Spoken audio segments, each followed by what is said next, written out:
Hello, welcome everyone to this exclusive panel discussion on reinventing HR in the new normal. My name is MASOOD, the European head of the Infosys Knowledge Institute, and I have the sincere honor of moderating today's discussion. As we all know, the pandemic has changed work and workplaces faster than any of us would have ever predicted. But it's also given companies the chance to refresh their HR strategies for the 21st century.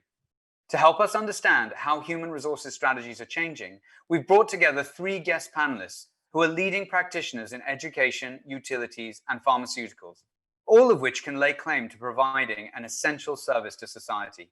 From San Francisco Unified School District, a public school district in California with more than 57,000 students, we have Sandy Maynard. Sandy is the Executive Director of Enterprise Systems and leads technology implementation across the district. We also have Samantha James, Managing Director of Household Customer Services for Welsh Water, a public utility for 1.3 million people in Wales.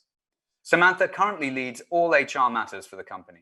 From Bio-Marin, a multinational biotechnology company, we have James BRANDT, Vice President and Head of Total Rewards. James leads strategic oversight of several HR functions, including operations, systems, and benefits. At the end of this discussion, we'll also hear the views of Andrew Hall, who's not able to join us at the time of recording. Andrew is Head of People and Organization Enablement Operations at Morris International, and he'll bring some great additional perspective on how a consumer product company is approaching this change. With them is Infosys Executive Vice President Dinesh Rao. With almost 30 years of experience in IT services, Dinesh has focused on logistics, retail, and CPG firms for over 22 of those years, and leads Infosys's enterprise application services, overseeing, amongst other things, the many human capital planning solutions that Infosys delivers to its clients. Welcome everyone, and thank you for joining us. Let's first start by hearing how each of you experienced this sudden shock as the pandemic and the scale of it became apparent. Sandy, schooling has been at the center of the debate around how societies should respond to COVID.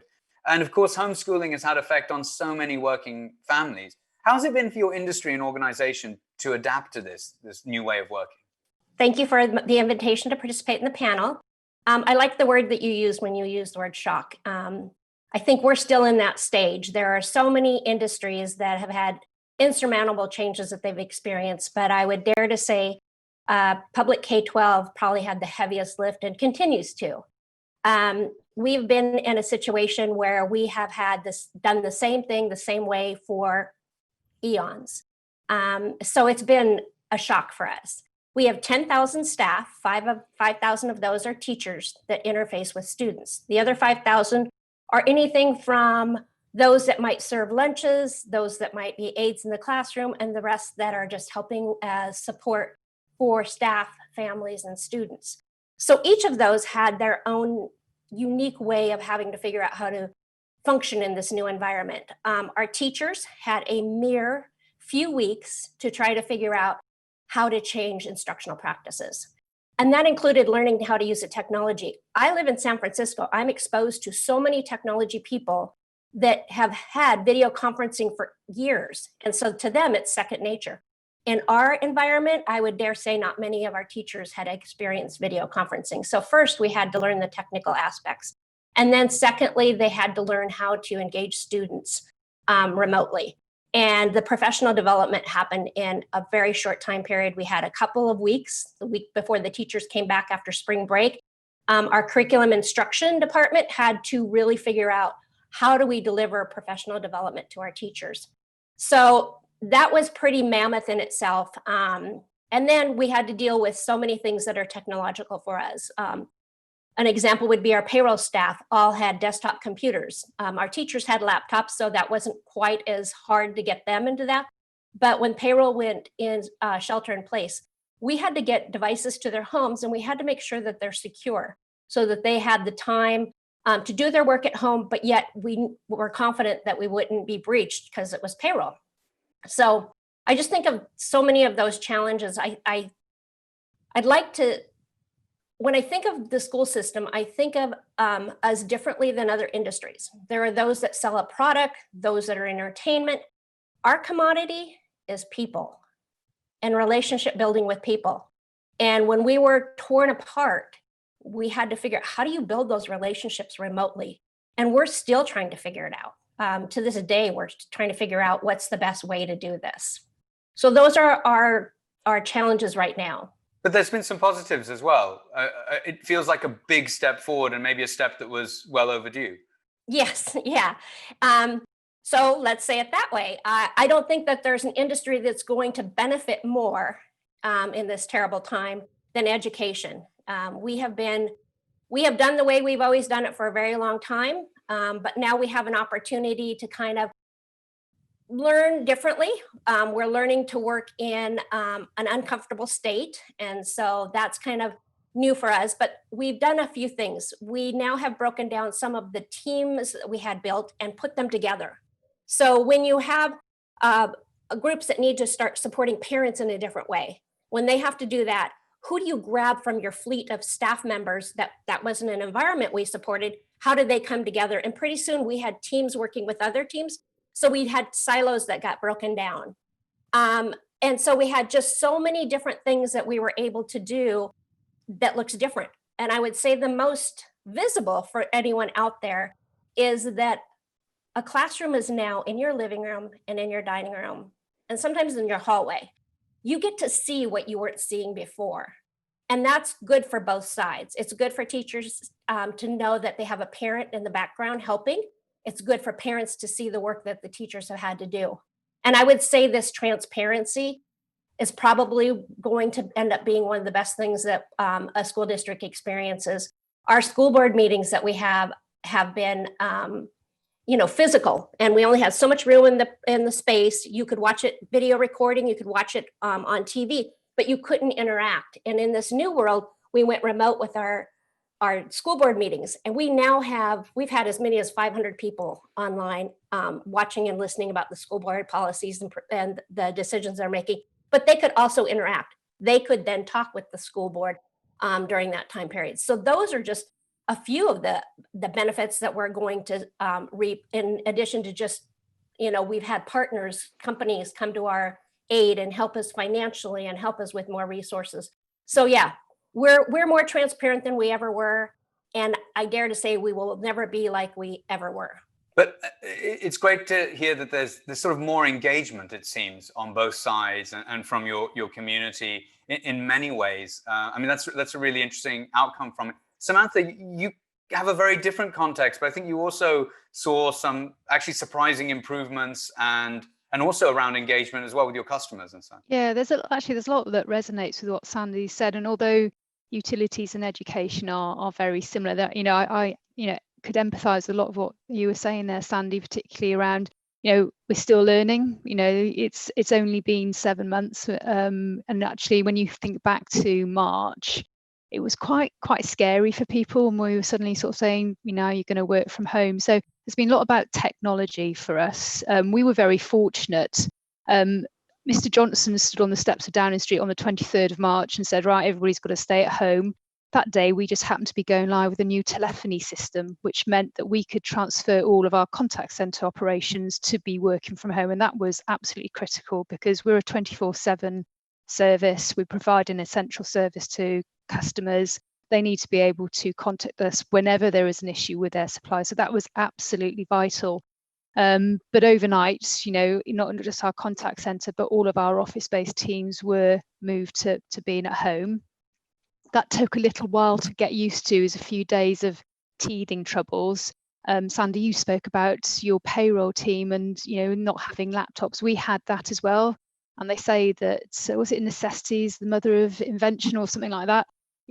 Our brilliant IT teams were working out how you can convert some of the desktop computers so that they could work remotely and not be networked up. And that was really important, because back in March, you tried buying a laptop, they were like, gold dust. They just weren't around, because everybody was in the same place.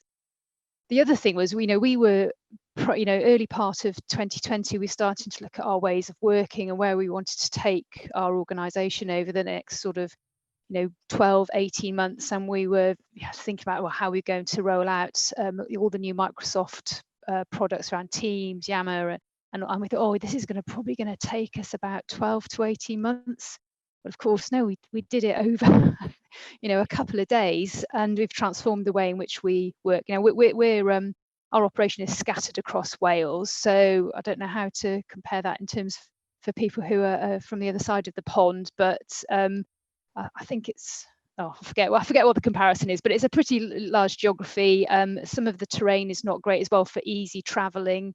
And now we can get all of our company, north, south, east, and West Wales, all working together. We've done our first leadership conference. Again, that used to be something very difficult to get people together. We've done that all remotely. We can do road shows to all of our people. It's, that side of things is working so well. It's a much more efficient way of working for us. But I would stress we are still learning about this. It is a new way for us. How do you get over the fatigue of being in front of a screen? People's days are extending. Starting earlier, finishing later. Now getting into this time of year where light there's less light around. Trying to encourage people to take a break during the middle of the day. These are all things that we're getting to grips with. Yeah, and I think that's sort of maintaining energy and productivity and the culture element is going to become increasingly a challenge. James, I wanted to bring you in here because you've got a very, very different organizational context. Describe it to us. I can sort of relate to what has been said so far, right? I think in different ways we're sort of experiencing the same thing, and so we're sort of we're a company that develops and manufactures therapeutics, right, for people with unmet, serious sort of medical needs. And so we have sort of a mixed population now that is working on site because we develop therapeutics and people rely on those, and so we have to make sure that that pipeline stays open. But we have probably 2/3 of our population that went from really, even though we're sort of technology based, we were on site every day. And so, and we thought, wow, we could sort of drift towards sort of more remote working over time, but that's a 3 or 4 year process and a little bit at a time. To everybody working remote, it was like, whoa, this is weird, and it was different. And while we were familiar with the technology, we found that it didn't work as well as we thought it would. All right, and so we had challenges. One of the areas was in our research and development function, and all of a sudden they were working from home, and for a few weeks that was fine. But then they started to raise their hand and say, "Hey, we have experiments. Like, I can't do an experiment from home.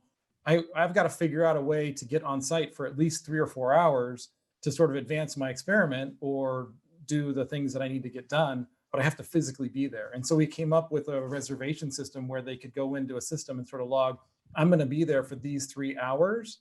And that way we could sort of manage sort of safety and sort of social distancing and making sure that we didn't have too many people in the lab at one time. But then it allowed us to sort of continue to advance sort of the pipeline of therapeutics that we're developing. And so I think it's forced us to think differently about work and forced us to come up with these kinds of alternatives to sort of maintain productivity. Dinesh, on the productivity element, I mean, for Infosys, it's been, it's productivity in a consulting company and a services company is sort of central to the business model. How has Infosys managed to get through this period, and what have you learned from it? See, I think fortunately for us, we were a global organization even to begin with. In some sense, our global delivery model helped us to really kind of have teams across the geo spread. And in some sense, we were in a state of having had a collaborative way to work together. But nevertheless, even in our case, with over 70% of our employee base situated in India across various different cities, our immediate agenda was to make sure that we enable people from work from home. And importantly for us, that we're connecting to some of the Fortune Global 2000 clients to make sure that their data, their information is protected as well. So it was very important for us to make sure that the cybersecurity and the security and the information protection needs are taken care of. And importantly for us, the well-being of employees was also quite important. We wanted to make sure that they enable our people, make sure that they have their internet connections, get the laptop administered as per our security policy, as well as to make sure that they are actually taken care of as well. Because in a lot of situations, they were with family, they were with kids. We had to ensure that if anything happened to the nearest and dearest, they had an option to get to a hospital. Our doctors are available. And in some sense, right, to the point, and some of the other panelists did say that our intent was to try and not only enable people, but also to make sure that the well-being is taken care of, as well as there are regular counseling sessions to make sure that people are productive as well. But surprisingly, when I really look at, right, I think we thought perhaps there could potentially be a drop in the productivity. And I should say, with more and more organizations adopting the agile way, so that they get things faster and time to market is as fast as well. We had over 50 to 60% of the projects, in fact, when we looked at productivity, do higher, not better than what we were in a pre-pandemic. And maybe it was because of availability of people, availability of SMEs. We were able to much better network with our customers as well. And importantly, some of the more digital tools and the collaboration tools that we had, in fact, as a journey over the last very many years in the journey of getting organization into live enterprise, that we had in fact enabled most of our employees, certainly came in handy to make sure that the productivity does maintain. And you know what, some of the what surprises me was in the past when we were doing a lot of these package implementations, like a technical cutover, business cutover, which needed our employees to be on the site, all happened remotely. In fact, user trainings happened remotely. We had a lot of supply chain systems going live and develop and distribution centers working well with enabled remotely. And in some sense, I think we reinvented a lot of those things which we thought really needed to be in person. And then I should say, I think we came out extremely well in terms of productivity as well as the quality of service. And then recently concluded our client value survey also has come out extremely. We have had most of our customers really rate us extremely high in terms of the satisfaction surveys as well. James, I wanted to bring you in here just a bit because when we spoke previously, you'd also been talking about, how do you monitor or ensure that the right things are happening amongst your teams, between managers and team members, and, are the right sort of incentive structures there in terms of counseling and support and, career development. It all seems like now it's in everyone's home. It feels very hard to track. Tell me a bit about your thoughts around that. I think that at the beginning of the pandemic, we were all sort of thrown into this new world order. And I think our people managers really jumped in and stayed connected with their teams, and they were connected with the broader teams, and were really making an effort. But I think over time, we've seen that fall off a little bit. And there's fewer connection points, right? And so I think and we're a company that a few years ago went from having performance ratings like the traditional way to not having performance ratings, and sort of focusing on at least four coaching conversations during the year. And people really resonated with that, and they liked that. But I think in this sort of, the challenge was we stopped tracking it. And so I think that there's some concern that sort of, are those conversations still happening? And sort of, how do we get the insights from those? Not insights for a particular manager, but just the broader insights in terms of what do we need to be doing. And so I think we're going to be implementing a new tool to help our people managers and our employees, right? To make it easy to ask somebody for feedback, and easy to be reminded, like, you haven't had a one-on-one conversation with this person for over 5 weeks.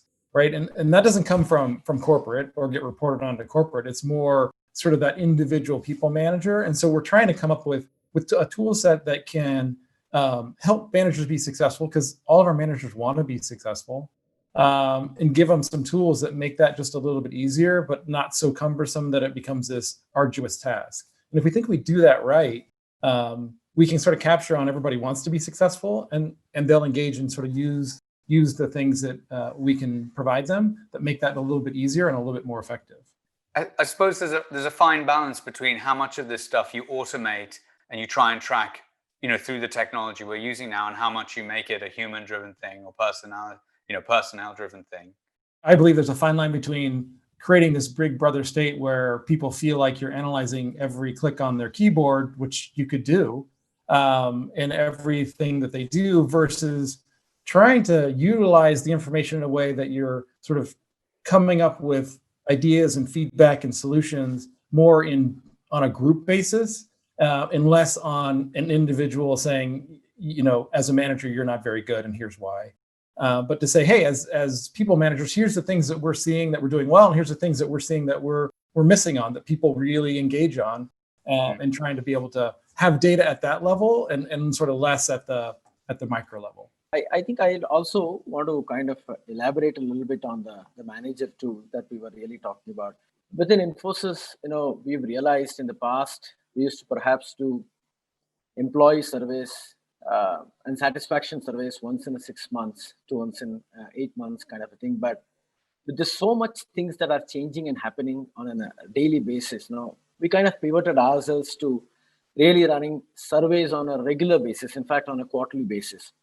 Some of the key things that we did for us, employee engagement is paramount to really look at it, right? In that sense, to at least to measure just not the overall satisfaction index, but we were also able to derive, most importantly for us in terms of this pandemic where people are working remote, right? What is the culture index looks like? What is my whole employee value proposition looks like? Does it still continue to sustain and maintain? Is my culture index the same thing? Is my resilience index in which we have been built the organization the very same, right? And so this was a constant feedback that came our way to keep changing how we engage and what tools we provide and how do we actually mentor and coach our people. To this, right, actually to me, it kind of pivoted the entire organizations towards vertical engagement. What I really mean by that is the manager or the immediate supervisor would be the fulcrum in this remote management, in this remote working world, to frankly bring the team together, to emotionally bind them, to coach them, to guide them. So to that extent, we came up with a very specific manager code, right? In terms of enabling the managers as what they should be doing in addition to what they were in the past when they had a physical proximity to the team, to what they should be doing from remote, right?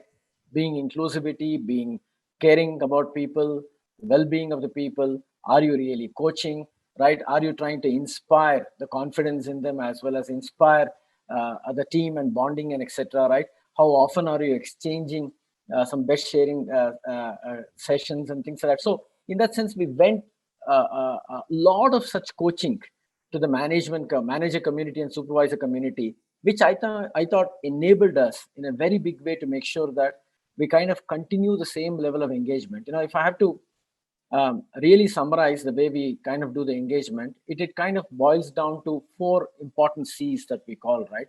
One is actually the important thing is, are you connecting with the team very often? Are you mentoring? Are you coaching? Are you guiding the team?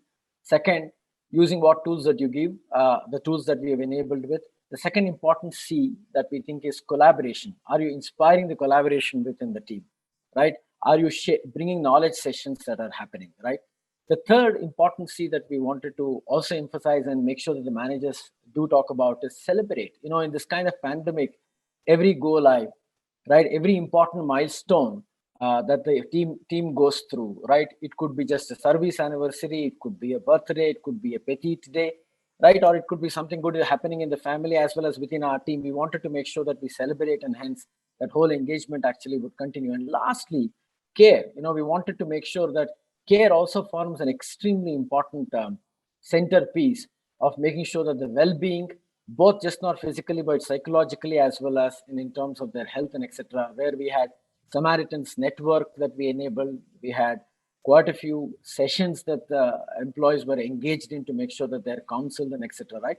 In some sense, all of this actually helped us to continue to keep engaged. And in fact, every survey that we are doing, right, the satisfactions of our employees continue to sustain and have to be very good, right, and in the way it is. So to me, right, managers have to move away from being command and control now in the new world to be inspiring and be mentors to their team. And that's the new avatar of the manager that is extremely critical as we really look at in this remote working and how we really inspire and bring their teams together. Yeah. Any thoughts to add to that?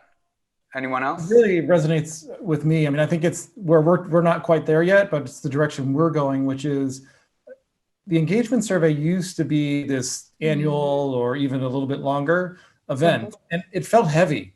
Right? Managers felt like, wow, here it comes, my grade, and then I don't get it again for another year and a half, and everybody's going to look at it, and I'm going to be judged on it. to that sort of what you were saying, which is more regular, constant feedback, right? Which is the truth anyway. Engagement doesn't sort of come up with a score and then stay there for a year. All of our engagement goes up, it goes down. Yeah. It's sort of things are happening all the time and sort of impacting that. And if it becomes this regular event and it becomes this tool that just a manager uses to say, hey, wow, we were good here and there, and this time we're sort of low there. What changed for everybody? Right? Yeah. It enables that conversation. It takes the judgment, and I think it takes the sort of the bigness away from it. And I really like that, because I think that it gets to helping managers be good managers, not feel like they're just always being judged. Yeah, we're the same. We're looking at it. The wellbeing surveys that we've done have helped us realise the value of that more timely insight, because, like, we used to do a big annual survey. It took months to get the results from it. Well, whatever was relevant at that point in time, it has gone on. What we're considering is how we bring that with our customer feedback, because all the good reading or practice says, if your staff are engaged, they deliver excellent service for customers. So how can we bring that real-time insight together to really understand how people are? Mentioning the customers, Samantha, I mean, the other thing we haven't talked about yet is that everyone's customers are now at home and digital, and they've also got their challenges. Samantha, I believe you mentioned to me before an incredible growth in digital uptake amongst your customers, and that kind of really changes, changes a lot of rules, doesn't it, around how you engage? It does, and it also, I mean, it gets away when you have a moment that matters. You need to speak to somebody, so so that doesn't change. But if I talk a little bit about the digital, so we've seen our digital services grow by about 400% in certain areas as a result of the pandemic, because people just can't get out, particularly some of our maybe our more elderly customers, or people that might have been shielding, in over sort of 3 or 4 months, and that has really driven a digital contact. And I think it's also people who might have been a bit more reticent to adopt digital technologies and now embrace them, and actually they've got greater expectation of their utility providers, because they're doing, their benefits, that they're anything they do with their mortgage provider, it's all going through a digital route. So that's a massive push, for our digital services. And again, fortuitously, we have done things like redesign our website, so we can now, it make it easier for customers. They spend less time navigating it, and that, it's almost like success breeds success. But to go back to those moments that matter, what we've seen in terms of people that still continue to contact us is massive volatility, because people are at home, so they can pick up the phone anytime they want. Whereas ordinarily, and we've got years and years of data that says we send a bill or a letter out on day 1, and on day 3 by about 11:30, that they'll be contacting us. That's just all out of the window. And they're also, customers are much more likely to stay on and try and speak to us. So that the kind of spin that it creates, it can look like a 50% increase in the amount of transaction that we're getting, which isn't really the case. But as I say, when you've got something with people that are struggling financially and in a really difficult time, they need to speak to somebody. They are not going to do that online, when they're dealing with a precarious situation. So it changes the nature. You're dealing with much more complex, emotive customer interactions. You haven't got the easy stuff anymore. I want to pay a bill or whatever it's going to be. And that has an impact then on your people, because there's no respite from that. They're dealing with emotive situations all day, every day. How is it going to change, do you think, the type of skills that you look for in your colleagues? That's a really good point. You see, because I don't know how much people are aware of contact centres, but they're a great place for people who might leave school haven't gone on to further education. You can develop great business skills and go, progress through your organisation. But ultimately, entry level, it's not highly skilled. Well, actually, you're going to want people with better problem solving skills, with good emotional intelligence, and that's going to, I think, up the requirement that I have as an employer. Possibly, I'm going to need more graduates.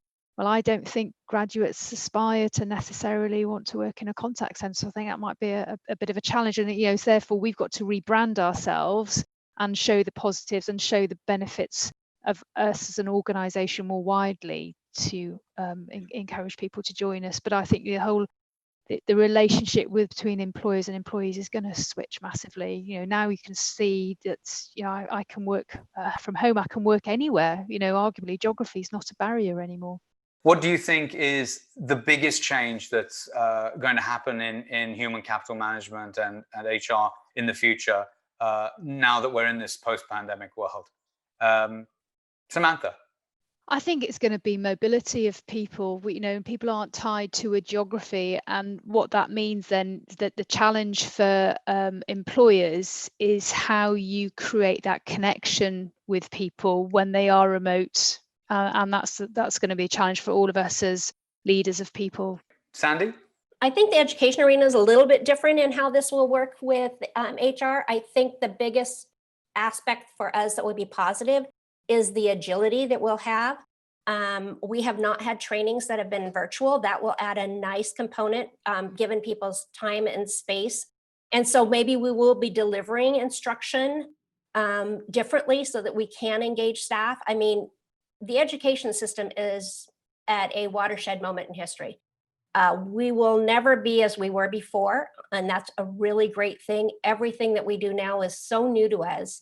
And everyone is accepting that and just kind of rolling up their sleeves and going for it. And I'm really excited for the change that this will offer us and for the way that we can engage staff in their own development and their own excitement to learn and grow. So I'm really heartened for what we'll be doing in education with the change that we've had to introduce. Great. Thank you, Sandy. Very quotable. Many quotable moments in that. Thank you very much. James? I think similar to others, it's sort of capturing this moment where we've had this accelerated approach to where and how people work, and I think allowing people being able to say to them, work where you can do your best work, wherever that is. And I think for us, the challenge then to sort of think that through is to say, all right, well, what does that mean for our office space? Mm-hmm. I mean, how do we think about that in a different sort of way? Because people are going to be coming to the office to collaborate. And they're going to be working from home when they want to do sort of individual work and moving things forward as an individual, but looking for opportunities to sort of do group work on site. And so I think that has lots of implications for us from a real estate standpoint, but then it also has implications for us to say, how do we enable people to lead and manage in that kind of environment? So what's the impacts on performance management, on leadership development, on retention, engagement? And so I think that's the big challenge for us then, is to sort of, how do we carry that through, maintain productivity and effectiveness as we sort of change and adapt to the way people are telling us they want to work now. Dinesh, any final words on that, on the future? Yeah, I think, coming from a software services industry for us, I think this actually presents us with an opportunity for tapping enormous human potential. I think, we were constrained in the location where we were working, or a city or a country where we were working. And for us, this just opens up the entire globe for us to really bring in the best of the human potential to bear in terms of managing our customers, managing our own organization, or what it has to offer in terms of enabling human beings from tier 2, tier 3 cities, which we would never even have imagined. And what this allows us now is to remote enable people to work from their own work location, but be a part of this larger purpose and a journey that all organizations are embarking on. The second thing is, I think, digital, which is today proved to be one of the medium, would continue to be, and has proved that is the way forward for the future in terms of how we not only enable the customers with who we were really looking at, but it is also a medium through which we will be able to bring in the entire workforce in an engaged way, right? And to me, I think this is here, it's going to, because we were all worried when we started off as to how would this whole remote thing would work. And in some sense, it has brought us closer, because a lot of times when I used to be on the calls, I used to never visualize an individual who's sitting across with whom I was talking today with WebEx and Teams and etc. I know the name who is talking, and I sometimes been able to relate to the person's face, which in fact was not the case if I really turn back 6 or 7 months back. So to that extent, while we feel it is remote, but in some sense it is also bringing proximity for us to really be engaged, right? And those are my two key takeaways. And on the negative side, I think human beings, we are all very social animals. I think all of us miss our colleagues, our campuses, and our sociability. And hopefully that is not something that the digital can frankly fill in. And then hopefully that is something that all of us are yearning and longing to really get back to. That part, hopefully, with the pandemic moving away, we'll all have an opportunity at least to mingle and then get back to our social best, right? In terms of building our social capital that all of us really thrive and succeed in it. We now welcome Andrew Hall, Head of People and Organization Enablement Operations at Philip Morris International. Andrew wasn't able to join us for the original recording, so we're having a separate chat now. Welcome, Andrew. Hi there, nice to talk to you. So just to start off, could you tell us what was PMI's initial response to the pandemic and lockdown in terms of HR policies and procedures? I think like many other organizations, I think the real appetite was for speed and to really put some security around the way that our employees were feeling. And we were very quick to come out with a set of employment principles. And what that effectively translated to was protecting people's pay, protecting people's employment. We put a restriction on any big restructure programs during the pandemic. And we also made a commitment to put out a number of premiums for people who were seen to be going above and beyond during the pandemic as well. So we were very quick to get those principles out to employees to show that PMI were taking a real stand and putting employees' thoughts and feelings at the heart of everything we did. That's great. A real sort of proactive and approach. It's really engaging with your employees' needs, as you say. Have you seen in response employee engagement in their work change over the period? It's really interesting and quite timely because just before the pandemic, we'd started to experiment at scale with EMPS as a concept. And we were starting to look across the business at how people were not only engaging across some of our key HR processes, but how they felt to be employed within Philip Morris. And interestingly, as we went through the pandemic, we started to see an increase in that EMPS score. Now, it's difficult to attribute that to a particular thing, but it's interesting that that went in sync with those continuity of employment principles. I think the other thing about Philip Morris is we're very good in a crisis, and we're a very family-orientated business. And I think those things came to the fore during the pandemic, and maybe helps to explain why we saw that increase in employee engagement. What sort of more structural changes do you see this creating longer term, and perhaps the longer term challenges that might arise as well, as you think about the HR strategy? I think if you think about the way that people are working at the moment, I think there's so much focus on people doing as much as they can at home, and there's very little opportunity for people to get into the office. And one of the things that we've picked up in the surveys that we have is that sense of losing connection. So some of the informalities of work, so those chats by the water cooler, or those chats by having a coffee with someone in the canteen, a lot of that has gone. And one of the things that I don't think any of us know at the moment is how much is that impacting the creativity at work? So how much is that stopping, some of that co-creation that would typically happen? I think it's great for people to interact through channels like Zoom and Skype and Teams, but how much of that informal kind of work relationship are we either losing out on or gaining through other mechanisms? I'm not sure we know that, and I'm not sure we'll understand the answer until we go back to something approaching normal, or people going back into the workplace. I think what will be interesting, though, is now people have potentially got used to being at home. How do we maybe encourage them to go back into the workplace to benefit from some of those things? And how have people's maybe lifestyles adjusted to working from home?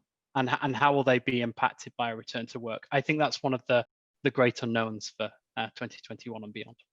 Yeah, and thinking about that, I mean, what would you say? Do you feel is the planning process for that? I mean, how is that going to be rolled out over next year? Do you think? Not just in your organization, but from your own experience.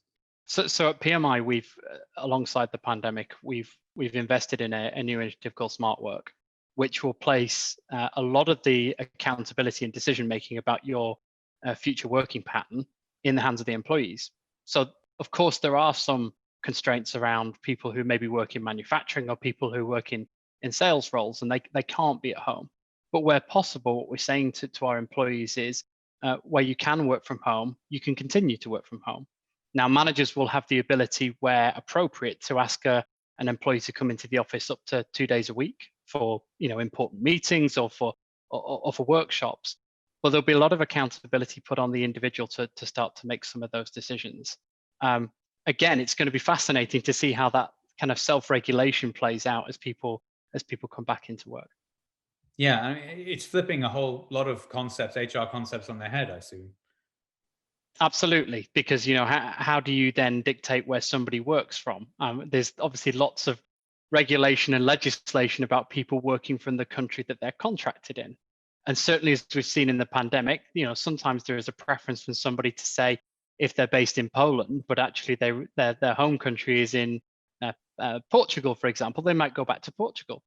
And maybe that was acceptable during the pandemic, but once we come out of this, what will the regulations and what will the policies need to look like in those situations? And again, it's uncharted waters, I would suggest. Could you tell me a bit about some of the war stories or the gaps that were exposed as lockdowns came into effect globally across your business? Were there any sort of things that were exposed that you've been able to fix since then, and that you realized weren't maybe fit for purpose? So one of the areas under my control is global payroll, and I think as in many other organizations, we had business continuity plans. So we always would check these on an annual basis, and one of the scenarios would be, what if? All of a sudden we were kind of thrust into the pandemic and said, what happens if that critical payroll lead in a team of 2 suddenly was taken out for a period of time with sickness? How would we ensure payment for people? And doing that across 90 markets was a pretty daunting exercise to do, given the speed that the pandemic was progressing at. Now, I think as we went into it at the beginning, none of us knew how quickly it was going to kind of transpire and how quick the impacts would be there. But what I'm quite pleased with is how the team managed to go through these continuity plans and actually make them stronger for future. So having gone into the second wave over the second half of the year, I felt much more comfortable that we're in a position now where we've got all the appropriate controls and checks, and most importantly, the answers to those what if scenarios that only happen once in a generation. I feel we've now managed to check that. So when I look at what maybe good has come out of the pandemic, particularly within my team, it has been really to remind the teams that when you're going through business continuity planning, as mundane as it seems sometimes, and as unlikely as some events sound, sometimes the unexpected can actually come true. Yeah. I think there's a lot of lessons to be taken forward for future generations for the next crisis. Just a final question, looking ahead, what do you think will be the biggest legacy of this pandemic on human resources strategies in general? I suppose I'd answer that question from 2 perspectives. I think there's what I see as a manager and as a leader, and maybe what we see more broadly from a human resources profession. As a leader of people, I think I'm recognizing now that things will never go back to how they were in terms of the way that we deliver and execute work. The genie is out of the bottle now. People have become accustomed to new ways of working. People in many cases are starting to fit their work around their lives, as opposed to the converse that maybe happened before the pandemic. And as leaders, we're all having to react to that. So how do we lead our teams and interact with our teams that respects those barriers between work and home? I think that's what I would take from maybe a personal perspective. When it comes to human resource practice more generally, I think the key thing is the element of flexibility that we've built in. I think if you look at something like time and attendance policies, how were time and attendance policies ever meant to deal with a global pandemic, where a manager says to an individual, do your best? I know you're restricted because you're looking after 2 children, or you're living in circumstances which make it really difficult to work. How does a time and absence policy cater for that? Where is that written down? I think they're going to have to, or are creating some really interesting quandaries for HR leaders. How does that look in future? And again, I don't think it's suddenly going to be resolved in the next 6 or 12 months. I think it's going to take time for us to become more accustomed to the way that people are working and the way that people are engaging with work, for us to then start to foster and build some new policies as well. Thank you, Andrew. It's so great to hear your insights, really refreshing. And I'm so glad to see that there have been many great lessons, but many positives out of this, I think. And you certainly a great endorsement for a positive and proactive approach and response to this. So thank you so much for speaking to us. Thank you for your time. Now it's time for the live question and answer session. We did talk about how culture and has changed, and the small steps that different organizations or people have taken to retain and improve some culture. But there's a question specifically about how can you sort of enhance the quality of virtual meetings? And there are limitations while there are some benefits. What are the sort of tips and tricks that you've seen work that can sort of improve that more softer side of work while we're all virtual? Who'd like to give that a go? I don't mind going first. Yeah, please. I think when you're trying to make a cultural change, you actually have to be a bit systematic about it, because culture doesn't happen unless you put effort into it. And that's certainly what we've tried to do with meetings, because as I said in my bit, you end up where you do your one meeting after another and your day gets longer and longer. So we've actually put in tips for people. So things like changing the length of meeting is not the default that it's an hour. It's now 50 minutes or 25 minutes for shorter meetings. So you're making sure that people get some breathing space. Things like making sure that there's a meeting free time between 12 and 1. So that, I mean, if you're in the UK at the moment, you can probably see I'm in a very dark room because the day's getting shorter. So giving people time to get away from the desk while it is daylight and get some fresh air. And then putting some hints and tips on how you actually chair a meeting in this environment, making sure that you bring everybody in, everybody has a chance to contribute. You're calling out if maybe somebody hasn't got their video on, because it's easy for people to hide away. So things like that, you have to give people a really strong steer and keep reinforcing it. And then over time, it becomes a natural behaviour. But to start off with, you have to recognise that it's quite alien. Yeah. Great, Samantha. Thanks. Anyone else? Any thoughts? Those were really great. Sorry. Some great ideas. I think we've done some of those too, and I think those have worked well and certainly helped people. One of the other things we have been talking about and sort of encouraging people to think more about is sort of the fear of missing out and having too many people in meetings, right? Because one of the side problems is there's so many more meetings that people can't get anything done because they're going from meeting to meeting, and so. Do we have too many people? If you're a leader of a team and 2 of your team members and you are on a call, that's too many of your team on the call, right? And so trying to help people think through that and figure out opportunities for them to delegate, attendance at a meeting to someone else, or do it and then ask other people not to do it. Sandy, Andrew, Dinesh, any thoughts to add? Yeah, I can add to that.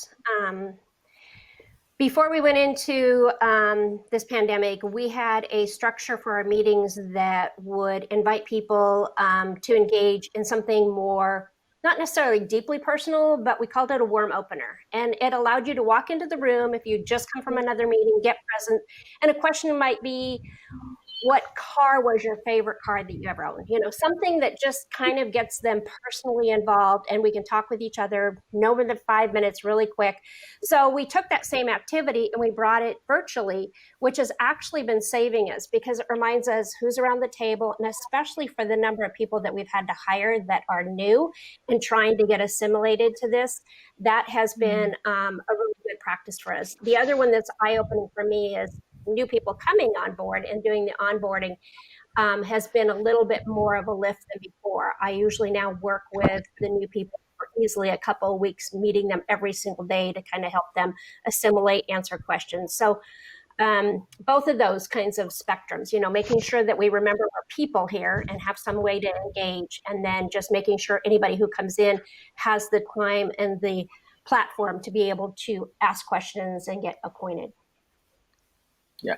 So I think I think I concur with most of the views that the panel has expressed. In addition to that, I think what we've also done is enabled Infosys Meridian platform, which is a very collaborative tool, which helps create a platform, and in some sense to have a conversation, record the conversation, should be able to play back, and in some sense the Launchpad app, right, to help onboard newbies onto the organization, a buddy system where there would be another individual who would help a person coming new onto the team, right, in some sense bringing them on board on our culture. See, importantly, right, when we bring people on, culture is an extremely important element because they would not have experienced coming in this remote, right, and that is something that we've been emphasizing with a very well drawn out manager code on how do they engage, how do they conduct meeting, how do they continue to keep a team motivated, right? And in addition to that, we encourage the me time, which is extremely critical, because that is one thing that we realize from our engagement surveys, that the meetings are spilling over into their tea times, to their lunch, and so on to the dinner. So we kind of had to guide the teams so that, some of those spaces, the personal spaces, are given as well. I think broadly some of those. So the other key element in our case is also we work as a global